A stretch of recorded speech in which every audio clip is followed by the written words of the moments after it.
Welcome students, myself Ashwini Sharma and we will discuss in this video lecture the very important topic that is nucleus of the cell student. Nucleus is very important cell organelle of the cell and it is basically a coordinating center of the cell. All the activities of the cell are regulated by this center. So it is very important organelle of the cell. We can say it is like a heart of our body. Students, nucleus is discovered by Robert Brown in 1831. And student, the material that is present in it that is named chromatin by Fleming. So the term nucleus is given by Robert Brown, whereas the material that is present in it that is chromatin that is described by Fleming. Now student, if we see the number of nucleus, number wise the nucleus varies in a cell. For example, some cells are there where only one nucleus is there. Generally, most of the cells only one nucleus is there. So, on the basis of number student, the nucleus may be the cell nucleus may be uninucleate. The cell may be uninucleate. So, majority of the cells are uninucleate. On the basis of number, the cell may be binucleate. When there are two nucleus per cell, then such cells are called binucleate. And the most common example is paramecium. Then student, some cells are there where many nucleus are there. So such cells are called multinucleate. And the example is Opalina. In Opalina there are number of nuclei. Beside this, students, some cells when they get mature, their nucleus start to get degenerate. And the most common example of the cells where at maturity they do not have nucleus, that is mammalian RBC. So mammalian RBC and seed tube in plants. These are the cells which are denucleated. Denucleated means because they do not have any nucleus. So what we have discussed students till that nucleus is discovered by Robert Brown and the material was named chromatin by Fleming. Then on the basis of number, the cells may be uninucleate if only one nucleus is there, binucleate if two nucleus are there, multinucleate when many nucleus are there, and denucleated when no nucleus is there. Especially at maturity in mammalian RBC and sieve tubes of plants, there is no nucleus. Now student, after this we will start to discuss now the structure of nucleus. So let us see the structure of nucleus now. Structurally students, nucleus has many components. So to understand the structure of the nucleus students, first of all, let us draw the diagram for nucleus. So nucleus is a rounded body. We can draw a circle and then we will make some space in between it because nuclear membrane is not intact, it has gaps in between it, and beside it nuclear membrane is double membrane, so we will make it double membrane.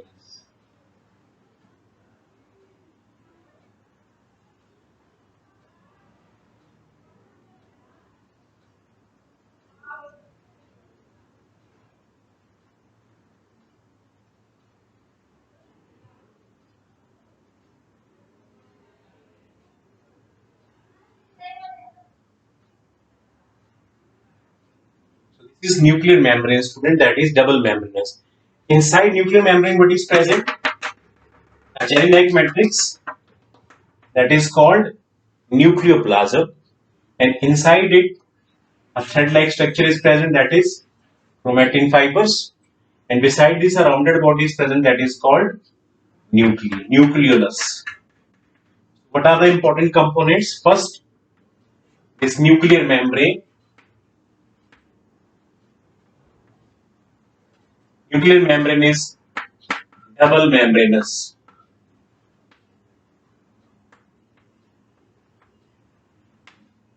This is outer membrane and this is the inner membrane. Beside this, student, the matrix is called nucleoplasm.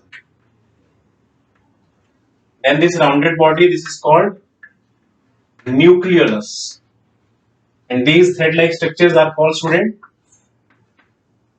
chromatin threads or chromatin fiber. Beside this, student, nuclear membrane is not complete. It has pores to communicate so that the nucleus can communicate with the cytoplasm. So these pores are called nuclear pores.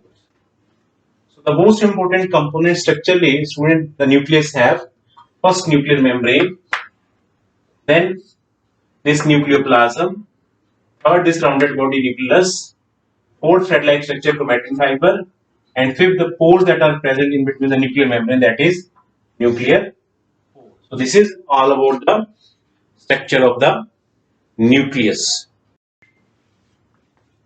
Now students, let's discuss structure of nucleus. Diagram we already have seen. Now let's discuss the different components that structure of nucleus has. So the first most important component that the nucleus have, that is nuclear membrane or nuclear envelope.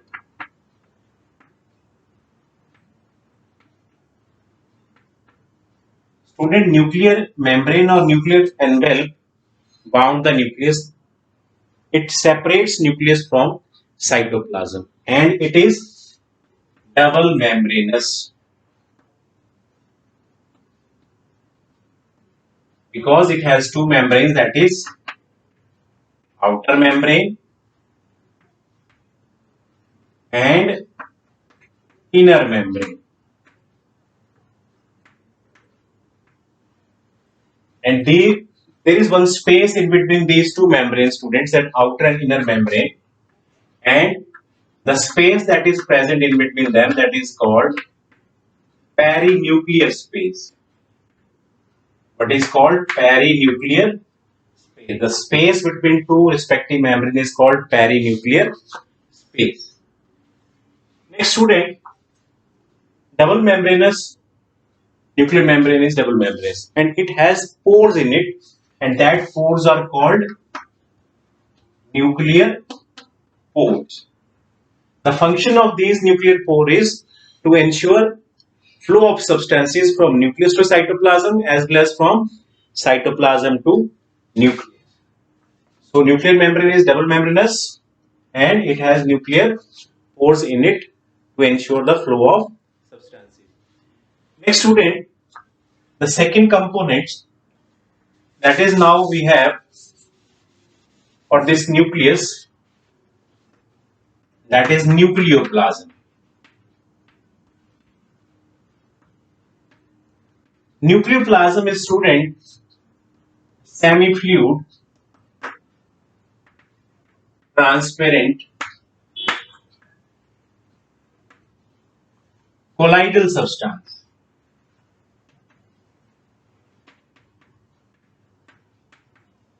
And what does it contain?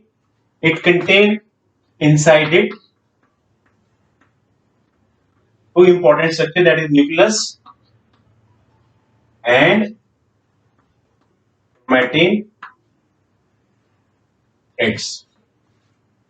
So it is semi-fluid, transparent and colloidal, and it contains nucleus and chromatin threads. So now let us discuss the, student, third component of the nucleus. We have already discussed two components, that is nuclear membrane and nucleoplasm. So let's discuss third component, students, now. Third component of the nucleus is, that is nucleolus. Student, nucleus is spherical body. Is a spherical body, and it is responsible for synthesis of rRNA, that is ribosomal RNA. And ribosomal RNA is responsible for formation of ribosomes, and ribosomes are responsible for synthesis of protein.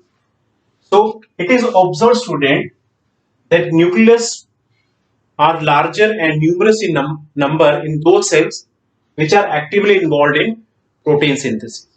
Protein synthesis में जो cell ज्यादा involve होते हैं उनके nucleus भी बड़े होते हैं साइज में, और they are numerous in number. So this is a very very important point, that nucleus may be larger in size as well they may be many in number. Next, student, the fourth component that we have to now discuss, that is chromatin.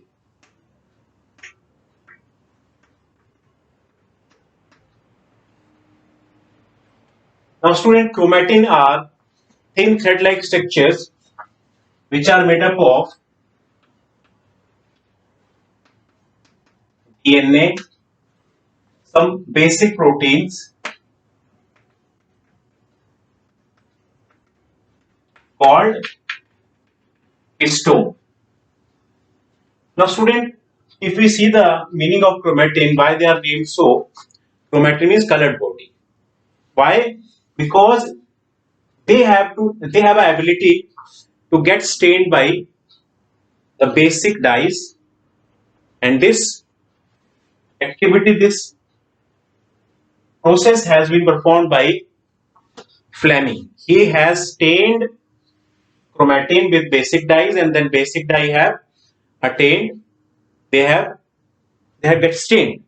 So that's why, because they can get stained, that's why they're called chromatin. So first time who had stained the chromatin with basic dyes, that is Fleming, and Fleming has given this term, that is chromatin. So chromatins are thin thread-like structure made up of DNA and basic proteins called histone. Beside this, student, they also have RNA and some non-histone proteins. So what chromatin threads made up of? Chemically DNA and proteins. Protein may be histone and non-histone protein, as well as they have some RNA also associated with DNA. So students, now if we talk about histone proteins, they are basically a packaging proteins. They are responsible for packaging this thin thread-like structure, that is chromatin, into a compact body, into a compact mass, that is called chromosomes. So histone proteins are packing protein. They are responsible for packing thin thread-like structure, that is chromatin, into a compact structure, that is chromosomes. But student, one thing that you have might be remembered, that generally in a cell, when it is not dividing, it has thin thread-like structures. These chromatin will convert into chromosomes only when cell is ready to divide. In interphase, you will see the thin thread-like structures. But when cells start to divide, these chromatins slowly and slowly start to get condensed with the help of these packing proteins and turn into thick rod-like structures, and that thick rod-like structures are called chromosomes. So technically, chromosomes and chromatin threads are same chemically, because both are made up of DNA. But in interphase stage, when cell is not dividing, then you will find chromatin, and as cells start to divide, slowly and slowly they get thick with the help of these packing protein, that is histone, and converted into thick rod-like structure, that is called chromosomes. And student, there may be one to many chromosomes in an organism. For example, if we talk about our chromatin material, it has a length of, अगर DNA की बात करें, जो chromatin material के अंदर DNA है, that has a length of 2 meter, and that chromatin material in terms of number is converted into how many chromosomes, that is 23 pairs or 46 chromosomes. So chromatin material is thin thread-like structures in the undividing cells, but when cells start to divide, they turn into thick rod-like structure, that is chromosomes. Now students, it is observed that when chromosomes are stained, two different types of reasons are observed. So on the basis of staining in chromosome, there are two different types of reasons. So I am writing here, on staining, two different reasons observed in chromosome, and that two different reasons are, students, one is heterochromatin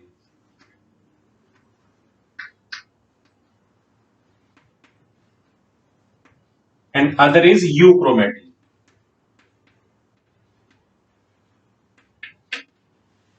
basic dive से जब DNA को strain करते हैं तो दो reason observe होते हैं उस डीएनए के अंदर, एक हेटेरोक्रोमेटिन और दूसरे euchromatin. So what is difference in between these two, students? The reason which take more stain or which is darkly stained,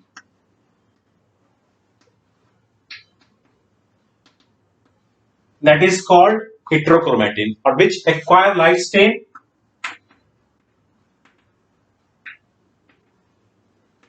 that is called euchromatin.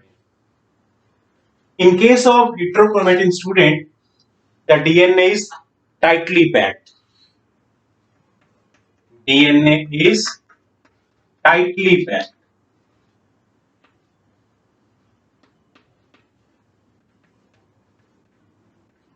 But here in this case of euchromatin, the DNA is loosely packed. तो euchromatin को ध्यान से देखें student, तो इस हिस्से में DNA बहुत ही टाइटली पैक होता है, जबकि यूक्रोमेटिन के केस में DNA is loosely pack. Next student, this heterochromatin is transcriptionally inactive. Transcriptionally inactive. Whereas in euchromatin case, it is transcriptionally active.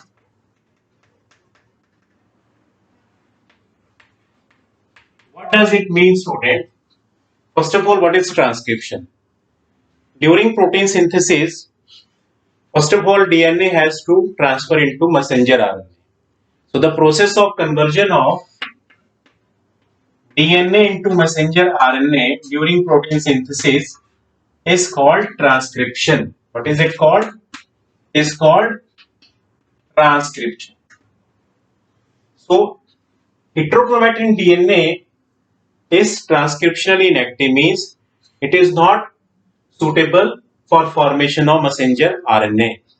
Whereas the euchromatin DNA is transcriptionally active, it is suitable for synthesis of messenger RNA that can be used for the synthesis of proteins. So on the basis of how much stain is acquired by the chromosome, there are two reasons: heterochromatin that acquire dense stain and euchromatin that acquire light stain. In heterochromatin, DNA is tightly held, whereas in case of euchromatin, it is loosely packed. Third, functionally, transcriptionally inactive होते हैं heterochromatin, transcriptionally ना possibility नहीं है इनके पास, but in case of euchromatin, they are transcriptionally active. They are responsible for formation of messenger RNA, which is later used for protein synthesis. So let's conclude now, student, the topic.